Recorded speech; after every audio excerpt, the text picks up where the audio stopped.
Салям Дуфтар! Привет, дорогие друзья! Сегодня мы изучим основу башкирского танца. Итак, начнем наше занятие. Переменный ход исполняется на носочках. Для этого нам надо подняться на полупальчики. Движение начинаем с правой ноги. И раз, два, три. Раз, два, три. Раз, два, три. Раз, два, три. А теперь соединим засучивание рукавов с переменным ходом. И раз, два, три. Раз, два, три. Раз, два, три. Раз, два, три.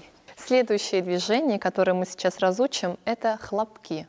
При этом движении плечи опущены вниз, корпус также устремлен вперед к пальчикам, кисти мягкие. А теперь разучим башкирскую дробь.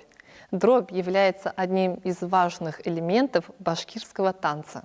Правая нога поднимается до щиколотки, опускается на каблук, далее носочек и 3 притопа. Раз, два, три. И раз, два, три. И раз, два, три. Два, три. Дробь можно комбинировать с разными движениями. Руки убираем на пояс. Пальцы вместе, не растопырены. Локти вперед, плечи опущены вниз, шея вытянута. Во время исполнения дроби корпус наклоняется вправо и влево. Добавляем дробь. И раз, два, три. И раз, два, три. Далее можно в повороте исполнять движение. При этом можно добавить и корпус. Щелчками.